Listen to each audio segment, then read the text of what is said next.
दादा, आज आपण तामगाव पोलीस स्टेशनला जे निवेदन दिलं, नेमकं या निवेदनामध्ये काय मागणी आहेत, काय सांगाल आपण?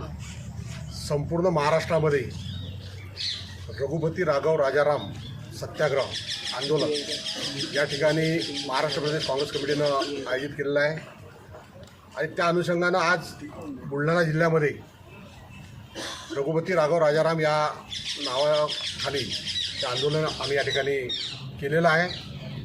आपल्याला सर्वांना माहीत आहे की अयोध्येच्या राम मंदिरामध्ये 2000 कोटी रुपयाचा भ्रष्टाचार तिथल्या ट्रस्टने त्या ठिकाणी केला.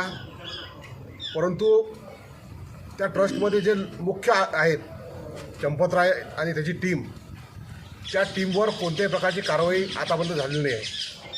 काँग्रेस पक्षाचं म्हणणं आहे किंवा खरा चोर हा चंपतराय आणि त्याची टीम आहे. तुम्ही तिथल्या कर्मचाऱ्यांना अटक केलं, परंतु खरा मुख्य चोर जो आहे चंपतराय आणि त्याचा जो जे 3-4 लोक आहेत त्याच्यामध्ये ते चोर आहेत, त्यांच्यावर गुन्हे दाखल झाले पाहिजेत. आणि या म्हणजे राम मंदिरात रामाचा जो अपमान केला, राम मंदिरामध्ये जी चोरी झालेली आहे ते संपूर्ण हिंदू लोकांच्या त्या भावना त्या ठिकाणी त्या भावनेच्या त्यांना ठेस पोहोचलेली आहे.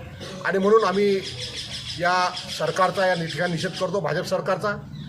खऱ्या अर्थानं या ठिकाणी हे चोरी करणारे जे आहेत हे RSSचे आणि भाजपचीच मंडळी आहे.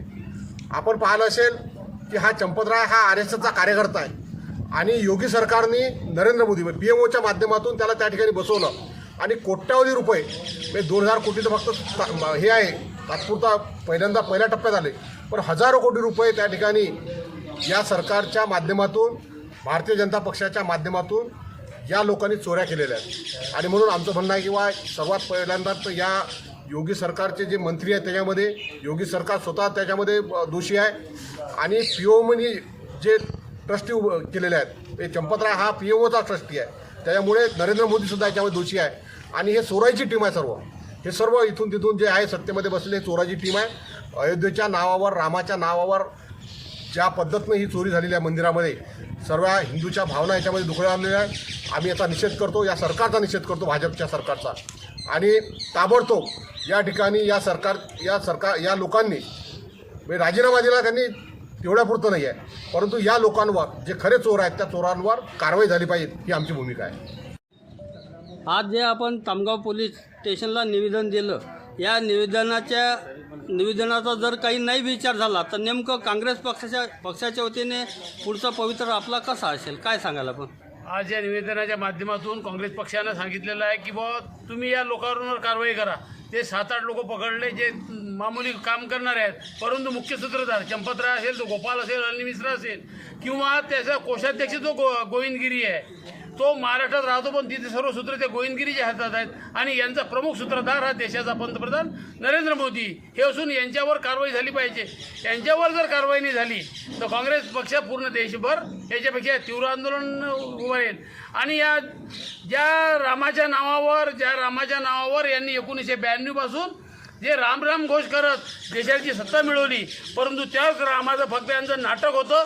यांना रामाबद्दल कोणतंही प्रेम नाही. राम हा या देशामधले करोडो जनतेचा आदर्श आहे, आस्थेचं ठिकाण आहे, श्रद्धेचं ठिकाण आहे. परंतु त्या रामाच्या नावावर या लोकांनी नुसतं राजकारण केलं आणि त्या माध्यमातून यांनी पूर्ण देशभर हजारो कोटी रुपये लुटले.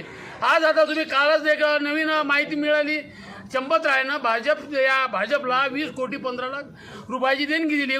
चंपतरायजवळून हे पैसे आले कुठून? या सर्व गोष्टीची चौकशी झाली पाहिजे आणि या जनतेसमोर ह्या सर्व प्रश्नाचे उत्तर आलं पाहिजे, अशी काँग्रेस पक्षाची मागणी आहे.